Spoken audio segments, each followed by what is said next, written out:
নমস্কার friends, welcome back to my channel Suma's beauty life. চলে এলাম আমি একটি নতুন ভিডিও নিয়ে তোমাদের কাছে। বলো তোমরা সবাই কেমন আছো? আমি ভালো আছি তোমাদের ভালোবাসায় এবং ঈশ্বরের আশীর্বাদে।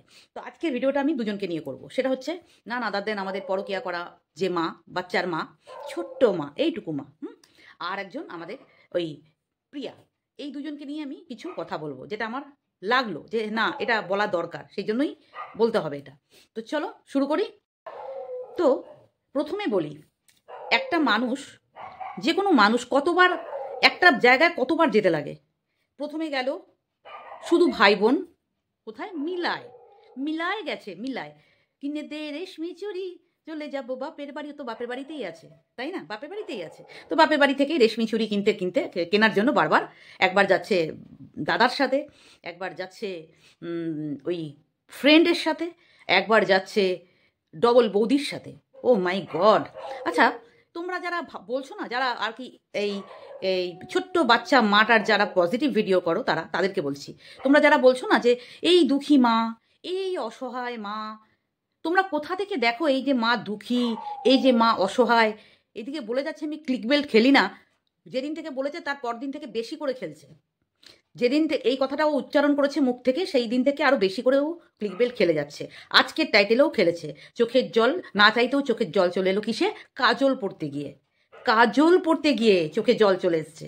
না না না, তোমরা ভুল করো না, বাচ্চার জন্য আসেনি, যেটা ওর আসেই না, যেটা ওর আসেই না। যেটা এসেছিল সেই একটা আগাছা উঠেছিল না, ওর কে একটা আগাছা ওর বাড়িতে গেছিল না, ওর বাড়িতে এসেছিল, ওর মামার বাড়িতে এসেছিল জানি না, একটা আগাছা সে ফিট করে সে একবার ভিডিও করেছে। সন্দীপরা খুব ভালো, আর এই বাচ্চার মা, মানে এই পরকীয়া করা নছল্লা বাচ্চার মা খুব খারাপ। এখন আবার দেখছো ওইদিকে দাল বলছে না, এখন আবার উল্টো হয়ে গিয়ে তারা এখন বলছে যে কি শুনলাম, শুনলাম কানে আসলো কথাটা, যে সন্দীপ নাকি কি করে প্ল্যান করে, মানে ইয়ে করে, কি বলে ওটা, চক্রান্ত করে। ইয়েস, চক্রান্ত করে সন্দীপরা চক্রান্ত করে এই নছল্লা পরকীয়া করা দুশ্চরিত্রা মেয়েটাকে নাকি বিয়ে বিয়ে করেছিল চক্রান্ত করে। মানে এত সুন্দর পরকীয়ায় মোহর লাগানো, একদম শিল মোহর লাগানো পরকীয়াতে, তো সন্দীপরা নাকি চক্রান্ত করেছে। আসল কথা কি জানো বন্ধুরা, এই যারা এইসব কথা বলছে না, যারা ভিডিওর মাধ্যমে এই ধরনের কথা বলছে, ওই যে বলছে না, বলে না যে নিজের পিছন ঢাকতে গিয়ে, মানে ভাবছে বোধহয় আমার পিছন দেখা যাচ্ছে, করতে করতে কাপড়টা এত তুলে দেয়, মানে লজ্জায় কাপড়টা এতটা তুলে দেয়, অরিজিনাল যে পিছন দিয়ে পিছন দেখা যায় সেটা তাদের হুঁশ নেই। তো নিজেদের ক্রিয়াকর্ম নিজেরা চক্রান্ত করছে কিনা এই নোংরা মেয়েটাকে বাঁচানোর জন্যে, এই নোংরা মেয়েটাকে নোংরা কাজ করাকে সাপোর্ট করার জন্যে সন্দীপের উপর এইরকম ধরনের কথা থ্রো করছে, বা কাউকে দিয়ে করাচ্ছে যে উল্টো চাপ দাও, উল্টো চাপ।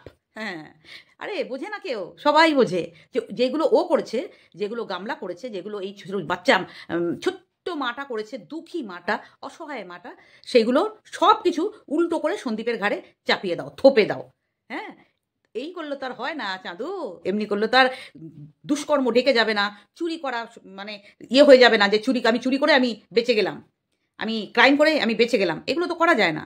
এই চক্রান্তকারীরা চক্রান্ত সারা জীবন করেই যাবে, আর নাশ হয়ে মরবে, নাশ হয়ে, মানে মরবে মানে কি, ওই প্রাণে মরার কথা বলছি না, ওরাও একদিন এই চক্রান্তের ফাঁসে নিজেরাই জড়িয়ে যাবে। যারা চক্রান্ত করে না, দেখবে তোমরা ফিল্মে, যারা চক্রান্ত করতে করতে নিজেরা ওই চক্রান্তের জালে নিজেরাই ফেসে যায়। তো এই জন্য এরা চক্রান্ত করে এটা করছে যে এমন কিছু বলবো যাতে যেই নোংরামিগুলো এই মায়ের মধ্যে আছে, সেম জিনিস সন্দীপের কাছে করলে, মানে যদি আমরা বলতে পারি, ওরা বলতে পারে, ছড়াতে পারে, রিউমারটা ছড়িয়ে দেয়, তাহলে এ অনেকটা লুজ হয়ে যাবে, মানে অনেকটা বাঁধন হালকা হয়ে যাবে। সেই জন্য দোকান কাটার মতো, দেখো না রাস্তার মাঝখান দিয়ে চলে, দোকান কাটার মতো। দোকান কাটারা কি হয়, এক কান কাটারা সাইড দিয়ে চলে, আর দোকান কাটারা রাস্তার মাঝখান দিয়ে চলে। যখন থেকে সন্দীপের নামে এই একটা মেয়ের সাথে জড়িয়ে দেওয়া হলো, তখন থেকে এই যে আমি বন্ধুর সাথে যাচ্ছি, আমি বন্ধুর সাথে যাচ্ছি মেলায়, এই টাইটেলটা লেখার সাহসটা ও আগে পায়নি কোনোদিন। এইটাকেই ওরা চাইছিল যে সন্দীপকে কিছুভাবে একটা ফাঁসাতে পারলে তাহলে আমরা আমারটা সামনে আনতে পারবো। কারণ যখন জাজ বলবে যে, জাজের ব্যাপার আসবেই না, অলরেডি ওর কোর্টটাই, মানে সন্দীপের এই কেসটা অলমোস্ট ডান হয়ে গেছে, কারণ এ কোনোদিনই বাচ্চাকে নেবে না, ও প্রথম থেকেই ছিল। এখন যেটুকু নাটক করেছিল, যারা পয়সা খাওয়ার খেয়েছে, যেসব ওর আইন মানে লিগাল টিমের যারা মেম্বার, তারা যা টানার টেনে নিয়েছে, এখনও যেটুকু বাকি আছে টানবে, আদারওয়াইজ কাজের কাজ কিছুই হবে না। যারা ভিউজ কামানোর কামাচ্ছে, যারা পয়সা টানার টানছে, আদৌ কাজ কিছু হবে না। আর এই বাচ্চা নেওয়া কোনো দিনই ও চায়নি, আর যেটুকু চেয়েছে ব্যাকা পথে, সেইটুকুও ভিউজের জন্যে, অনলি ফর ভিউজ। তা না হলে ওই রকম মেয়ে। সবাই বলছে ওর সন্দীপের কাছে নাকি বাচ্চা মানুষ হবে না, সন্দীপ ভালো টেক কেয়ার করতে পারবে না, সন্দীপের বাড়িতে যদি কেউ আসে তাহলে যদি কোনোদিন ও অন্য কোনো বন্ধনে জড়ায় তাহলে ও বাচ্চাকে টেক কেয়ার করতে পারবে না। তাহলে আমি তাদেরকে বলি, তাহলে কি গ্যারান্টিটা কি আছে যে এই যে এই ফোকলা ওর বাচ্চাটাকে দেখবে? যদি ওর কাছে একটা মেয়ে আসে, যদি সে না দেখে তাহলে ফোকলাও তো দেখবে না। ফোকলাও যে ওর প্রতি, এই বাচ্চাটার প্রতি অবিচার অনাচার, কোনো শারীরিক মানসিক নির্যাতন করবে না, তার কি ওয়ারেন্টি কেউ দিতে পারে? পারবে কি? দু জায়গাতেই রিস্ক। মায়ের কাছে থাকলেও রিস্ক, আর এদিকে যদি ওর অন্য নতুন কোনো আসে মেম্বার, যদি সন্দীপের জীবনে কেউ আসে তাহলেও রিস্ক। রিস্ক দু জায়গাতেই আছে। এখানে আমরা বলতে পারবো না যে মা ওকে সেফ রাখবে। যদি ওই পরের ছেলেটা যদি ওকে পছন্দ না করে, যে অন্যের বাচ্চা বলে ওর সাথে দুর্ব্যবহার করবে না, তার কি ওয়ারেন্টি দেবে লোকে? দিতে পারবে? কেউ দিতে পারবে না। অতএব ও জানে যে এই পরকিয়া করা নোংরা নছল্লা দুশ্চরিত্রা মেয়েটা খুব ভালো মতো করে জানে যে আমার বাচ্চা যেখানে আছে খুব সেফ আছে, খুব ভালো আছে। সেই জন্য ভরসার হাত দিয়েই ও কিন্তু বেরিয়ে এসছে। আর ওর সাথে যে প্রেজেন্ট এখনও আছে সেটা আমার দু তিনটে তোমাদের পয়েন্ট বলি। দেখো, যখন মেলাতে গেল তখন মেলাতে কাপ কিনছিল, তখন কিন্তু একজনের আওয়াজ পাওয়া গেছে নে বলে। হ্যাঁ নাও নাও না, সরি, হ্যাঁ নাও নাও, ভালো করে শুনবে। কাপ কিনছিল মানে 3 নম্বর মেলাতে, মানে যখন তৃতীয়বার মেলায় গেছে তখন, যে হ্যাঁ তুমি নাও। এটা গেল একটা পয়েন্ট, ঠিক আছে। তারপরে আরও কয়েকটা জায়গায় আমি লক্ষ্য করেছি যে ওর প্রেজেন্স, মানে ওর সাথে যে আছে একজন, সেটা পুরোপুরিভাবে বোঝা গেছে, পুরোপুরিভাবে বোঝা গেছে। আর দ্বিতীয়ত হচ্ছে ঠাকুমাকে তাড়িয়ে দিয়ে এদের এই নোংরা কেলোর কীর্তির মাঝে ঠাকুমা এদের কাবাব মেয়ে হাড্ডি হয়ে গেছিল। এর ঠাম্মিকে তাড়িয়ে দিয়ে ওই ঘরটা এরা দুজন দখল করে রেখেছে, মানে ল্যাটা আর লেটি। ল্যাটা আর লেটি মিলে ওই বাপের বাড়ির একটা রুম, একটাতে তোর 3টে রুম বলেছে, একটাতে ওর দাদা বৌদি থাকে, এক ওপরে বাবা মা থাকে, আর এই ঠাম্মি আর ওর ঘরটাতে থাকে এরা দুজন। তাহলে এরা ওর ঠাম্মিকে প্ল্যান করে তাড়িয়ে দিয়েছে বাড়ি থেকে, প্ল্যান করে তাড়িয়ে দিয়েছে, তাড়িয়ে দিয়ে ওই ঘরটাতে এখন ওরা বাস করছে। মানে এই যে ছক করছে না, এই যে কি বলে এটাকে, চক্রান্ত, হ্যাঁ চক্রান্ত করছে না, এই চক্রান্তের মধ্যে ঠাকুমা কাবাব মেয়ে হাড্ডি হয়ে গেছিল। ঠিক আছে, তো এই একটা বলে দিলাম। ঠিক বলেছি না গামলা? ঠিক বলেছি তো? দেখ তোদের মনের কথাগুলো বললাম। তো ঠাকুমা এতদিন ধরে নেই কেন? ঠাকুমার ঘরটা তোদের লাগবে, সেই জন্য ঠাকুমাকে তাড়িয়ে দিয়েছিস, যে তুমি এখন পিসির বাড়ি থাকো, এখন আমরা এখানে রঙ্গলীলা করবো, কেলোর কীর্তি করবো এখানে বসে, বাবা মা আমি মিলে। আমি কেলোর কীর্তি করবো, আমার বাবা মা সাথে সাথে তাল দেবে। আচ্ছা, আর একটা কথা বললো গামলা, যেটা শোনো, যে ও নাকি ইয়ে করবে, জানুয়ারি থেকে নাকি ও ফর্ম ফিল আপ করবে। আচ্ছা বন্ধুরা, তোমরা কেউ জানো জানুয়ারিতে কোনো গ্র্যাজুয়েশন হওয়ার জন্য যদি ওপেন ইউনিভার্সিটি হোক, ওপেন কলেজ হোক, কলেজ থেকে কোনো ফর্ম দেয়? আমার কিন্তু জানা নেই। কারণ উচ্চ মাধ্যমিকের রেজাল্ট বেরোয় মার্চ এপ্রিল করে। তো এপ্রিল নাগাদ, এপ্রিল বা মে করেই আমার মনে হয় অ্যাডমিশন, মানে উচ্চ মাধ্যমিকটা শেষ হয়, তারপরে রেজাল্ট বেরোবে, তারপরে কিনা আমরা অ্যাডমিশন হয় সবাই, তাই তো? তো ওর জানুয়ারি মাসে কোথা থেকে হয় আমি তো জানা নেই আমার। তো ভাবছে বোধহয় এখানে সবাই ওর মতো আনপার গাবার। আমরা অনেক দিন হয়, বহু বছর আমরাও ডিটাচ হয়ে গেছি পড়াশোনার সাথে, বাট ছেলেমেয়েরা যখন পড়াশোনা করে তখন আবার অ্যাটাচ হয়ে যায়। তো এইচএস মাধ্যমিক যখন মানুষ দেয় তখন কখন হয় বলো তোমরা, কখন হয়? আর তারপরেই তো কলেজে ভর্তি হওয়ার জন্য মানুষ ফর্ম ফিল আপ করে, যদি ও রেগুলার বেসিসে করে। আর যদি ও ডিস্টেন্সে করে, বা ওই মুক্ত বিদ্যালয় না কি বললো, মুক্ত ওই শিক্ষা কেন্দ্র থেকে যদি করে, সেটার ব্যাপার আমি জানি না, সেগুলো আমি জানি না। বাট যদি রেগুলার বেসিসে ও করতে চায়, তাহলে কিন্তু জানুয়ারি থেকে কোথাও কিছু হয় না, কোথাও কিছু ফর্ম দেয় না, কোথাও ভর্তির ব্যাপার জানুয়ারি থেকে কোথাও নেই। যদি আমি ভুল বলি আমাকে ধরিয়ে দেবে। আচ্ছা, এই গেল আমাদের অসহায় মা, দিন রাত নেচে বেড়াচ্ছে, দিন রাত খেয়ে বেড়াচ্ছে, দিন রাত ঘুরে বেড়াচ্ছে। আর ছোট লোকের মতো সেই এই রাস্তায় সেই লোফার ছেলেগুলো থাকে না, এই দেখা দেখা দেখা দেখা, এই তারা তারা তারা তারা, এই 10 টাকা 10 টাকা 10 টাকা, এইগুলো হচ্ছে কালচার, এটা হচ্ছে রুচি। মানে এখানে বাচ্চাটা গেলে ওই কন্ডাক্টর থাকে, বাসের কন্ডাক্টরগিরি শেখাবে ও। কন্ডাক্টররা যেভাবে বাস থাবড়ে থাবড়ে চলে না, বাস থাবড়ে এই চলো হরা হরা হরা হরা হরা সেলা সেলা সেলা সেলা, বাস কন্ডাক্টর যেমন করে ঠিক ওই বাস কন্ডাক্টরের মতো ওর হালচাল।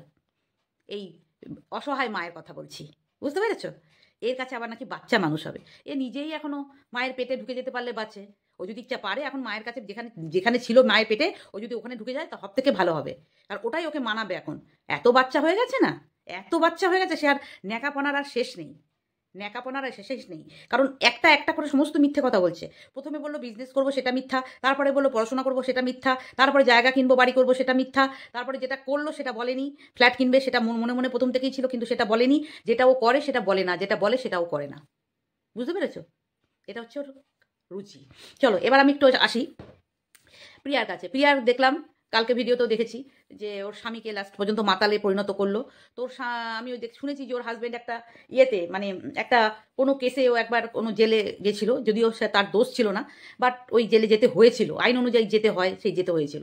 বাট যেহেতু জেলে যেতে হয়েছিল বা এক রাত থাকতে হয়েছিল বা দুরাত হোয়াট এভার যেটাই হোক, আমি জানি না সঠিক কতক্ষণ, তো সেইখানে থাকাতে ওর গায়ে একটা দাগ অলরেডি পড়ে গেছে এবং সেটা ও ক্লিয়ার ও নিজেই করেছে, সেটার ও আমাদের ওয়াইটিতে নিজেই ডিক্লেয়ার করেছে।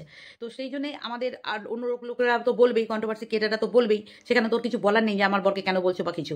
এবার বরকে যারা বিক্রি করে দিয়েছে, যেমন ওই দালাল লাতখোর যেটা দালাল, যে একবার বলে ফেলেছে না যে আমার বরের পয়সায় জল গরম হয় না, ওইটাই স্ট্যাম্প পড়ে গেছে না। তো নিজের মুখে যখন নিজের বাড়ির লোকদের অসম্মান করবে, নিচু না দেখাবে, তখন তাকে সেই খেসারত দিতেই হবে এবং সেই কথা শুনতেই হবে। তখন নাকে কাঁদলে কিন্তু হবে না, প্রিয়াকে বলছি, তখন নাকে কাঁদলে হবে না। আর এইসব জিনিস, এই যে বর ছেড়ে চলে গেছে, মদ খায়, হ্যান ত্যান করে যে সব ভিডিওগুলো আসছে এবং কন্ট্রোভার্সি ক্রিয়েটারগুলো আমরা যারা আছি তারা যে ভিডিও করছে, তা ও এমনি নিতে পারে না। এই যে প্রিয়ার কথা বলছে, ও নিতে পারে না, তো নিতে এখন পারে না, তাহলে দিতে আসে কেন? দিতে আসে কেন? যখন নিতেই পারবে না, জানে তো কন্ট্রোভার্সি ক্রিয়েটার কন্টেন্ট করবেই করবে, তাহলে দিতে আসে কেন? এই সময়টা কি ওর দরকার ছিল? যখন একটা প্রেগনেন্সি পিরিয়ড চলছে, এখন ওকে হাসি খুশি থাকার কথা, খুব সুন্দরভাবে ইয়ে করার কথা, লাইফটাকে চালানোর কথা, সেখানে ও এখন বসে বসে এইসব কন্টেন্টগুলো দিচ্ছে আর লোকে ওকে ছিঁড়ে খাবে, ওর মনের মধ্যে এফেক্ট পড়বে। সেই চিন্তাটা কি আমাদের বেশি না যে যার বাচ্চা হবে তার বেশি? চিন্তাটা কার হওয়ার বেশি কথা? আর ওর হাজবেন্ডকেও বলি, দুজনার সম্মতিতেই তো হয়েছে না, দুজনার সম্মতিতেই হয়েছে। আবার আরেকজনের ভিডিও দেখে শুনলাম নাকি কোনো একটা মেয়েলি কেসের সাথে ওর বর জড়িয়েছে, মানে ওর হাজবেন্ড, প্রিয়ার হাজবেন্ড কোথায় কি শ্যুট করতে গেছিল না কি করতে গেছিল জানি না, তো ওই কেসের সাথে জড়িয়ে গেছে বলে এদের নাকি অশান্তি। বাট এটা ও মাথা মানে মত এই খাওয়া নিয়ে, মানে ওই লাল জল খাওয়া নিয়ে বলেছে, বরকে মাতাল, আলটিমেট মাতালি বলেছে আর কি। তো যাই হোক, তো আমি শুধু প্রিয়াকে এটাই বলবো যে নিজের হাজবেন্ডকে কাজ দিয়ে ব্যস্ত রাখতে, যে যখন বেটা ছেলেরা ঘরের মধ্যে বসে থাকে না, কোনো কাজ থাকে না, আর এই যে বইয়ের পিছনে পিছনে এই সব ব্লগিংয়ের পিছনে যারা মানে বেশি ইয়ে করে আর কি, মানে ওর বরের তো কোনো চ্যানেল নেই না, চ্যানেলটা তো প্রিয়ার, নামটা প্রিয়ার, সবটাই ওর প্রিয়ার নাম আসছে, রোজগারটাও প্রিয়ার নাম। তো অতএব ওর নিজস্ব কোনো আইডেন্টিটি নেই, নিজস্ব কোনো আইডেন্টিটি যখন মানুষের থাকে না, তখন এরা এরকম বেপরোয়া হয়ে যায়। সেই জন্য ওকে একটা বিজনেস করে ওকে এনগেজ করে রাখাটা আমার মনে হয় শ্রেয়, আমার মনে হয় শ্রেয়। এতে প্রিয়ারই ভালো হবে যদি ও চায়। আর নিজের ভালো নিজেই আপন বুঝেও, মানে কি একটা কথা আছে না, নিজের ভালো পাগলেও বোঝে। তো ও যদি ভাবে যে কন্ট্রোভার্সি করবে লোকে, আমি আবার দুদিন পরে পরে আবার আমি নিজেও বলতে বসবো, আবার লোকে আমাকে বলবে, অথচ আমি নিতে পারছি না। অনেক কিছুই দেখলাম প্রিয়া, অনেক কিছুই দেখলাম। তুমি প্রথমে তো তোমাকে সাপোর্ট করেই ভিডিও করেছি, এখনও তো তোমার বিরুদ্ধে করছি তা না, বাট তোমার যেটা খারাপ লাগছে সেটা তো বলার রাইট আমাদের আছে। তো তোমাকে নিজের ভালো বুঝতে হবে। এই সময়টা, এই প্রেগনেন্সির পিরিয়ডটা তোমাকে এইসব থেকে দূরে থাকাটাই উচিত ছিল, বাট তুমি কিন্তু বারবার এখানেই টেনে আনছো। তো তুমি হয়তো ফ্ল্যাটটাও হয়তো ছেড়ে দিতে পারো, মেবি এটারও চক্রান্ত হয়তো চলছে তোমার মনের মধ্যে। তো এই সব করে পয়সা নষ্ট করা না না করে সুন্দর করে যেমন গ্রাম্য সরল সাদা ইয়েগুলো দিতে না, ব্লগগুলো, তখনই তোমার সেই সারলতাটা, সেই গ্রামের সৌন্দর্যটা মানুষ ভালোবেসেছিল। তুমি যত ভাবো, লোকের দেখে যদি নাচো না যে ও পরকিয়া করছে, ওদের পরকিয়া করে ভিউজ খেয়ে নিচ্ছে, ওরা ফ্ল্যাট চেঞ্জ করছে, এই করছে, একটা গসিপ গল্প সাজিয়ে ভাবছো যে একটা ভিউজটা টানবো। সবার ক্ষেত্রে সবটা হয় না, সবার ক্ষেত্রে সবটা হয় না, যার ভিত যেমনভাবে তৈরি। তুমি এগুলো পারবে না, কিন্তু করতে চেষ্টা করছো, এটা মানুষ ধরে ফেলছে, এটা মানুষ ধরে ফেলছে। অতএব সত্যি পথে এগোও, সৎ পথে এগোও, যেটা করে তোমার এতটা নাম, এবং তুমি এই যে নামটা করেছো বলেছো নিজের পায়ে দাঁড়িয়ে নিজের খাটনিতে করেছো, কিন্তু আমি শুনলাম আরও একজনের ভিডিও থেকে শুনলাম তুমি কোনো একজন বড় ব্লগারকে সাজাতে গিয়েছিলে, সেখান থেকে নাকি তোমার পরিচিতি বেড়েছে, তাই না? অথচ এটাও শুনেছি তুমি কাউকে প্রমোট করে দাও না, মানে তোমার মনটা মানে অতটা সরলতা নেই। তুমি সারল্য একটা জীবনযাত্রা দেখিয়েছো, বাট অরিজিনালি তোমার মনের মধ্যে সারলতা নেই। তুমি মানুষকে এটুকু উপকার করার জন্য ভাবো না, মানে ভাবো ভেবে করো যে তোমার তোমার যা অকাত সেই অনুযায়ী তোমার যতটুকু করা দরকার তুমি কিন্তু ততটুকু মানুষের পাশে দাঁড়াও না।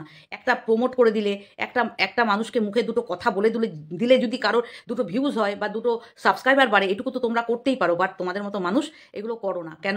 জানো তো, অহংকার। যখন মানুষের অহংকার হয়ে যায় তখন তার পতন হয়, যখন মানুষের অহংকার হয় তখন তার পতনও হয়। সেই জন্য বলবো অহংকার করবে না কোনো দিন, অহংকার কারোরই করা উচিত না কোনো কিছু নিয়ে। অহংকার যে করবে তার পতন কিন্তু অনিবার্য। তো যেটুকু তোমার ভিডিও দেখে আমার মনে হলো তোমাকে আমি বললাম, শুনলে ভালো, আর না শুনলে তুমি বড় ব্লগার, তোমরা আমাদের মতো মানুষের ভিডিও তুমি দেখো কিনা জানি না, দেখলে ভালো। তোমাকে জাস্ট অ্যাডভাইসই দিলাম। যদি তোমার মনে হয় যে না তুমি অ্যাডভাইসটা শুনবে, তোমার কিন্তু ব্যাপার স্যাপার সবাই ধরে ফেলেছে, অনেকেই ধরে ফেলেছে। তোমার ভিউয়ার্স আগে থেকে, তোমার ভালোবাসার মানুষ তোমার কাছ থেকে অনেকেই চলে গেছে।